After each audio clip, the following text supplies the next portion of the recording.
Hey, why is she holding a ghost?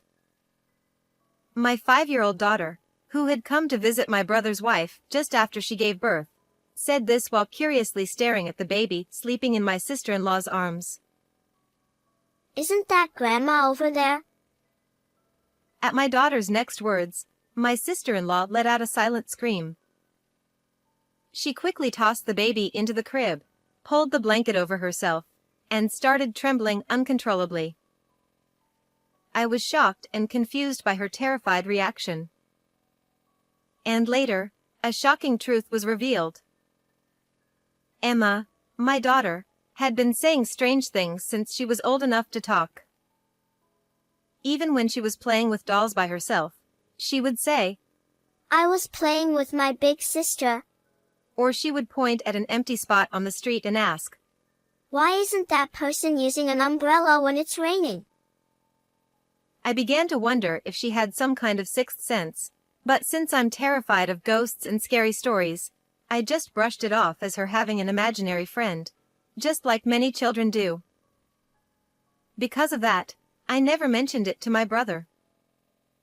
My brother, who is 2 years older than me, is a gentle and easygoing person. We used to play games and watch movies together when we were kids. He got married shortly after I did, tying the knot with his girlfriend at the time. However, Amy, his wife, turned out to be rather selfish and often caused trouble for those around her. She was the one who held the reins in their household, but I thought it suited my laid-back brother just fine, so I was happy for them. They also ended up living with my mom at our family home, and my brother, who travels a lot for work, was very grateful for. Sometime after my brother got married, I became pregnant with our long-awaited second child. I'm pregnant, John. Congratulations, Nancy! That means Emma's going to be a big sister. Thank you. I'm so happy. When I shared the news with my brother, he was overjoyed. But that wasn't all. Actually, Amy's pregnant too. Your child and ours will be in the same grade. To my surprise, my sister-in-law was also expecting. Wow! What an amazing coincidence. I was thrilled by the news, and my brother and I started chatting excitedly about the future. Things like the baby's gender, possible names, and daycare plans. I felt so happy thinking about the child I would soon bring into the world. However, that peaceful time didn't last long before tragedy struck. I was suddenly hit with severe abdominal pain. My husband rushed me to the hospital, but by the time we arrived, it was too late. The baby inside me had already passed away. After spending hours crying, I forced myself to make the difficult call to tell my mom, who had been so happy about my pregnancy. But no matter how many times I called, my mother's phone wouldn't connect. Growing increasingly anxious, I decided to reach out to my sister-in-law, who lived with her. Hello, Amy? It's been a while. I just have something I need to check. What is it? Amy's voice was curt, filled with irritation. I've been trying to call my mom's cell, but it's not connecting at all. Also, did you guys cancel the landline? I got a message saying it was disconnected. Yeah, there were too many telemarketers, so we got rid of it. Is something wrong with my mom? I'm worried because I can't reach her on her cell either. She said it broke. She'll get a new one eventually. Amy quickly cut me off, then added, So, what do you need? I can pass along a message. It was clear she wanted to end the call as soon as possible. So, I decided to tell my sister-in-law about the miscarriage. To my shock, she responded with a sneer and threw some appalling words at me. Were you still working your part-time job? Standing for hours on end, right? You were just being careless, Weren't you? So irresponsible. What? I mean, you already have one child, so it's not like you should be that sad. There's no point in dwelling on it. You can just have another one. I was stunned by Amy's insensitivity. I couldn't understand how she could be so cruel, rubbing salt into my wounds while I was in the depths of grief over losing the life inside me. She continued, If you miscarried that quickly, the baby might have been weak anyway. Unlike you, I take good care of my body. But by then, I couldn't hear anything she was saying anymore. I simply said, I have to go, and hung up the phone. Yet, the tears kept flowing, and I couldn't stop them. It was the first time I had ever felt such overwhelming sadness and despair. I lay on the couch and cried until my husband came home, unable to do anything else.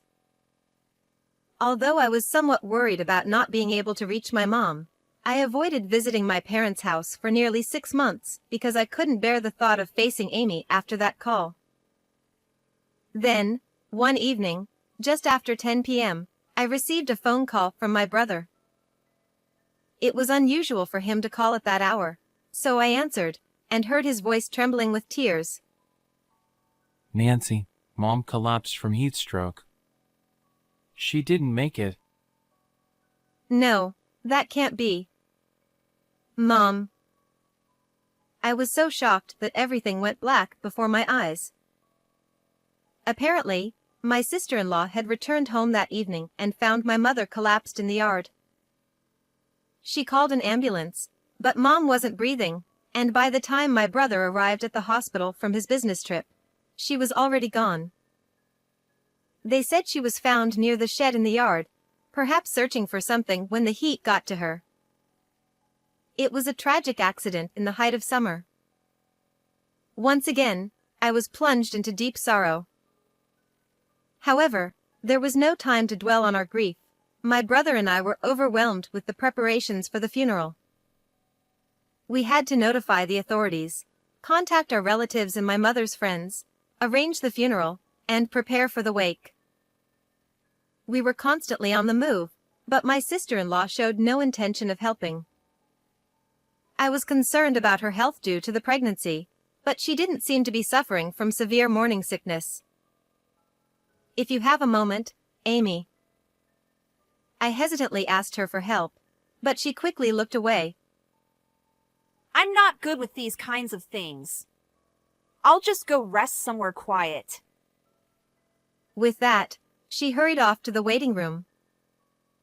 When the wake began, my brother and I were busy attending to the relatives and friends who had come to pay their respects. We greeted each guest, sharing stories and memories of our mother. So early, it's truly heartbreaking. Don't let it get you down. Hearing such kind words from my mother's friends and acquaintances, I felt proud of her for the way she had valued her relationships with others. Although my frustration with Amy's lack of involvement continued to grow, I was too consumed by the sadness of losing my mother and the demands of the funeral to dwell on it. After the funeral finally ended, my brother and I were able to take a moment to breathe. Nancy, thank you so much. I'm sure Mom feels relieved now. Yeah. You did great too, John. It was tough. At that moment, I suppressed my frustrations with Amy's indifferent behavior, and together with my brother, I cried as we remembered our mother. Sometime later, as we began organizing the condolence money, Amy suddenly appeared out of nowhere and approached us. I wondered if she had finally decided to help, but that thought was short-lived as she said something unbelievable. Hey, shouldn't I be the one to keep this? What do you mean by that? I asked, unable to comprehend her words at first. Well, I lived with your mother and took care of her, so I should be the one to get the condolence money. My brother frowned and looked at her in disbelief. Amy, what are you talking about? But she didn't seem bothered by our reactions. I was the one closest to her and had the hardest time, so it's only fair, right? My brother and I were shocked by her unreasonable demand. Now is the time to remember Mom, so please don't talk about such things, I said. Yeah, enough is enough. My brother added. Although my sister-in-law was scolded by both of us, she nonchalantly changed the subject. By the way, I heard Emma's birth gift was $1,000. My husband told me. I'd like that much too. What? And if you're not using Emma's old baby items anymore, could you give them to me? It would save us some money. My husband and I were taken aback by her audacity. Hold on. This isn't the time to be talking about this. My husband interjected, trying to bring some sense to the situation. But we're going to need to prepare for the baby. Amy, please stop. Now isn't the time. We can discuss this later. The cold tone in my brother's voice, something I wasn't used to hearing, chilled the room, and even Amy fell silent. Seasons passed, and my brother eventually contacted me to share the news that their baby had been born safely. He was on a business trip and couldn't visit right away, so he asked if I could go in his place. Despite all the hurtful things Amy had said and done, which still lingered in my mind, I decided to put it aside for the sake of the occasion and took my daughter to the hospital. Welcome, Nancy, Emma. When we entered the room, Amy was smiling, holding her newborn baby. Seeing her there, I almost forgot about the hurtful words from my miscarriage and the frustrations during the funeral. I felt genuinely happy in that moment. But then, it happened. Hey, Amy, why are you holding a ghost? My daughter tilted her head curiously and pointed at Amy. Neither Amy nor I understood what she meant and were momentarily stunned. Isn't that Grandma? When my daughter continued, Amy let out a silent scream, throwing the baby into the bassinet. Amy turned pale, trembling uncontrollably. Are you okay? What's wrong? I hurried over, placing a hand on her shoulder, but she shoved it away and pulled the blanket over herself. Please, just leave. Her voice was barely audible as she buried herself under the blanket, refusing to respond to anything else I asked. After leaving the hospital, I walked in silence, worried about my sister-in-law's strange behavior. Then, my daughter started to say something even more unbelievable. Although I was shocked, several things came to mind that made me think, could she be telling the truth? Determined to uncover the truth, I decided to visit my parents' house under the pretext of tidying up. Although I had been avoiding the house due to the grief of my miscarriage and my mother's accident, I knew I couldn't put this off any longer. When I told my brother that I wanted to sort through our mother's belongings, he said he was too busy with work to do it himself, so I took the initiative. With Amy still in the hospital, this was my chance. I used the key I had to enter the house and began opening doors and closets, slowly sorting through everything. As I was going through my mother's belongings, memories came flooding back. When I looked up at the top shelf of the closet, I noticed some cardboard boxes haphazardly stored there. Curious, I pulled one down and opened it. What? Why are these here? Inside, I found surveillance cameras, 5 of them. The number was unsettling, especially for a household. I noticed that each camera still had an SD card inside, so I decided to take them home to review the footage. I then went into my mother's room and opened the drawer of her desk. Inside, I found an old journal.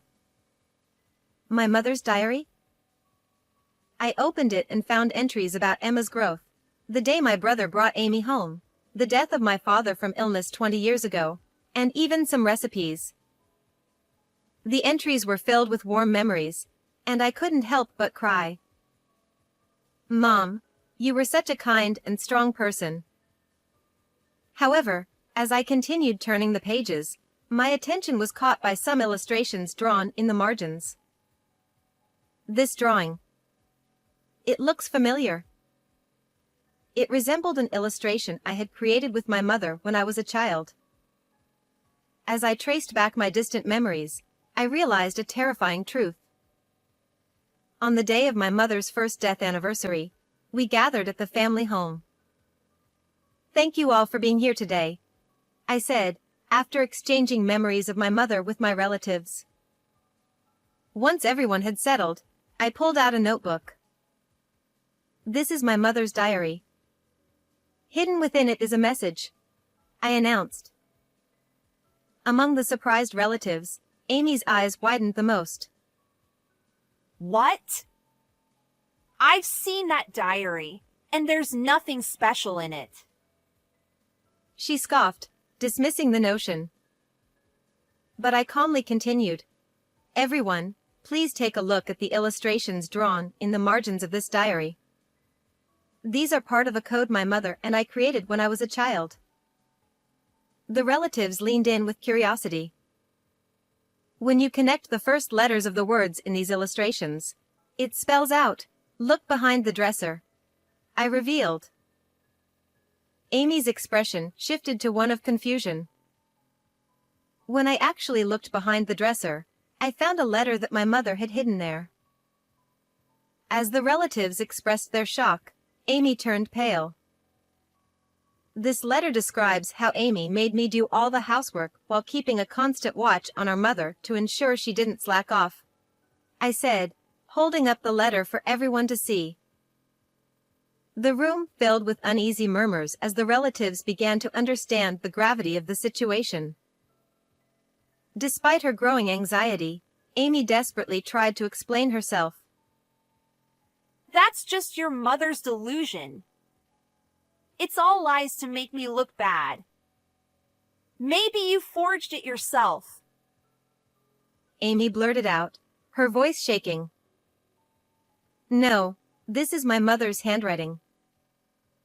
The handwriting matches her diary entries, and the letter includes specific dates and detailed situations, making it very credible.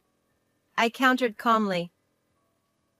There were many other hiding spots indicated by the illustrations, and we found more letters from my mother in various places around the house, under the mortar in the kitchen, between large plates, inside a box of canned goods, in the rag drawer, and even in the back of the shoe cabinet. If Amy had been doing the cooking and cleaning, she would have noticed these letters. The fact that she hadn't found them supports the truth of what my mother wrote. The other letters revealed even more, how Amy had stolen my mother's pension, forced all the housework onto her, and even had an affair. She had also cut off my mother's means of communication to keep this from my brother and me, and had installed surveillance cameras throughout the house, in the yard, and at the entrance to ensure that my mother couldn't leave the house alone. Enough of this. It's all lies. What proof do you have that any of this is true? Amy shouted, her face flushed with anger. At that moment, my daughter stepped forward and stood in front of her. Grandma says Amy locked her up.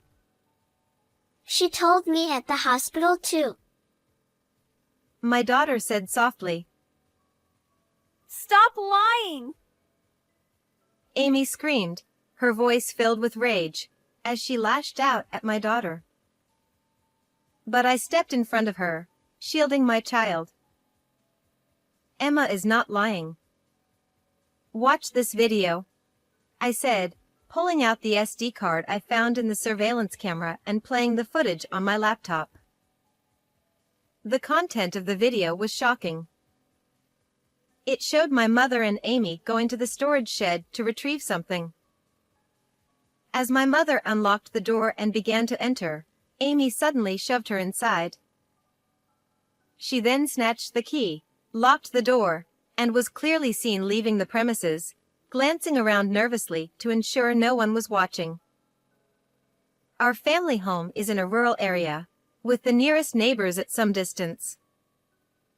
It was also the height of summer, so few people would have been outside. Amy must have planned the whole incident, knowing the likelihood of being seen was minimal. Why would you do something like this? I asked, horrified. Amy muttered under her breath, her voice filled with resentment. She always nagged me whenever I came home late and insisted I help with the housework. Her tone grew more agitated, and suddenly she raised her voice. And then, somehow, she found out about my affair and threatened to tell my husband. I just wanted to teach her a lesson. That's all! I was stunned by Amy's selfishness and the flippant way she tried to justify her actions. This is the truth about how my mother died, I declared, as a heavy silence fell over the room. Everyone present was at a loss for words. Amy, with a tone of false bravado, said, I've confessed everything now, so just let it go, okay? The dead can't come back, so let's move on. Don't be ridiculous, I shouted, my voice trembling with rage. I will never forgive you. You're going to spend the rest of your life behind bars. What? Wait, you're going to call the police. No, please, don't do this. Amy cried out, collapsing to the floor as she clung desperately to my legs, sobbing. But I felt no sympathy for her. You'll have to live with the weight of your crimes, I said coldly, turning away as Amy slumped in despair. After that, my sister-in-law was arrested and spent many years behind bars. Her parents disowned her, and even if she were to be released, she would have no family to turn to. Her life would be a thorny path until the end. My brother divorced her, and their child was placed in an institution. Just as my mother had written in her letters, Amy had been unfaithful, and a DNA test revealed that the child wasn't my brother's. I later heard that Amy's parents took in the child and were caring for them. When things had settled down, I returned to the family home to continue organizing it. While doing so, I spoke with my brother. I was so focused on work that I didn't see her true nature. I couldn't protect Mom. My brother lamented. I gently patted his shoulder and said, but through Emma, we were able to uncover the truth. I'm sure Mom is at peace now. As my brother looked up, Emma suddenly asked, Is Grandma still here? No, she's not here anymore. My daughter replied with a gentle smile. She smiled at me and then went up to the sky. I believe that from now on, our mother will watch over us from above. And her love will continue to live on in our hearts forever. How did you like this story? Don't forget to subscribe to the channel. I'll see you in the next video.